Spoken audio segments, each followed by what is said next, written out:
municipality trying to undercut the legs of a neighboring municipality or what have you, but really it's a systemic issue.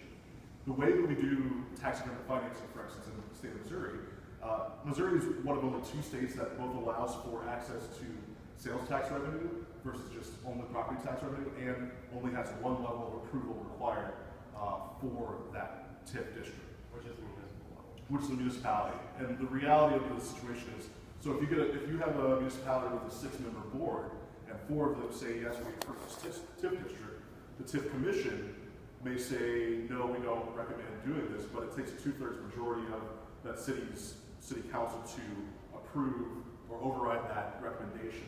Well, that same 4 votes that initially got the TIF approved is going to be the same 4 votes needed to override it. So when you look at it, it's a system where people are really, municipalities are pitted against each other. They're thinking about the best interests of their citizens, which is their job, but the way that the system is structured is not conducive to facilitating regional growth and regional progress. And so what we need to be thinking about is implementing giving a tax commission that has stronger teeth, and making sure that there is some body that's at the regional level or at the state level that is required to make sure that we're approving these things rather than being solely left to the discretion of the community. And with TDDs, CIDs, we provide an overview of those and how they've been used in some of the components as well. TIPS, I think, became more of an issue because it was just more of a concern and a topic that people would have to talk to. But I think it highlights really a larger thing, and that's what TVs, with TIPS especially. I mean, this is, I think we all agree, is pretty good use of TIPS for our region. And it was really just Cortex we highlight Cortex as an example of a good TIP. But it really highlights the fact that it's not necessarily black and white, everything's good or bad, but the emphasis should be on viewing things and how we use them as a region and adjusting our view of what growth is from maybe a block by block, municipality perspective to what the rest of the world is now using in terms of growth versus regional growth. And so our examination of those economic development incentives is really meant to kind of highlight that as well.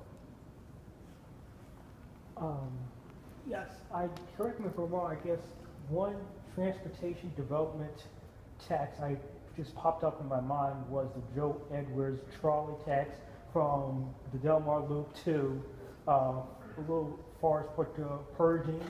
And my understanding is there are some businesses that voted in the business that's still there, and some businesses the tax is new to them, and they have not voted in the business. And as of right now, while there's been some pavement changes to Delmar and the Bolivar, the trolley has yet to come. I would like to ask, what do you foresee what's happening to a transportation tax development like that? Shall there be a unification in the city and county? And 2, do you have any other requirements, what's going to take to complete it, or if that project's not complete, shall the businesses get their money back? That question is probably a little in the weeds for us, just in terms of us not looking at, we examine TDDs, CIDs, and TIFs, and really wanted to look at how we use them. So we didn't dive deep into every single one of those. Okay. So for me to comment on that would be guessing. I think a lot of people would, so I'm not even sure how the mechanics of that work, if they moved in after, and we're kind of just grandfathered into that, or what the impact would be. But that's a little bit in the weeds for us in terms of one specific project. I honestly, I would love to be able to know the answer. I just honestly don't know. Okay, that's okay. Good going. So I'm just reading over your brochure here, and those are several of us that are here deal with companies moving to within the same vicinity that are kind of do something with from other areas, and a couple of attributes of this community that they wrestle with that I don't see on your list are transportation, specifically airport, but mass transit, and those two put all under transportation and education. Two kind of issues that if you've got a company and you're trying to promote growth and you're trying to convince people this is where it needs to be, that as a community you think you have a unified approach to. I'm curious whether your study will compare what we have in those other elements compared to good traffic to, for instance, Indianapolis, that as you know, or some other communities that approach it on a regular basis? And so for us, with 115 governments, we maintain our two municipalities, city, county, and fire districts because they provide municipal service. So while we're not gonna, if those areas come into the 6 study areas, we'll address them. For example, with some of the economic development incentives, those affect funding, for example, so we address that. But in terms of specifically discussing education, in transportation, I think we'll touch upon a little bit in infrastructure and parks and recreation, because that, and touch upon a little bit in some of our economic development materials, just in terms of, it's, you know, I know a metro stop, or, you know, where businesses are located around those, things like that is very important, especially when people are moving in. So we'll touch on that, but in terms of actually having a study just on transportation or education, we don't.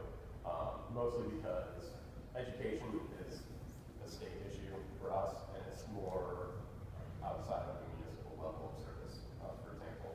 And then with transportation, it's such a massive undertaking that we're going to touch on it in the traditional spheres where it pops up, but that's probably even subject for another whole entire study.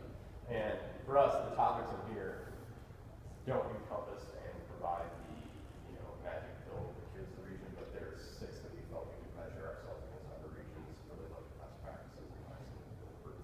Yeah, and I think the decision was made at the onset of this project by our board that we, as you can imagine, this kind of study can get into a lot of different topics and sort of get unwieldy very quickly.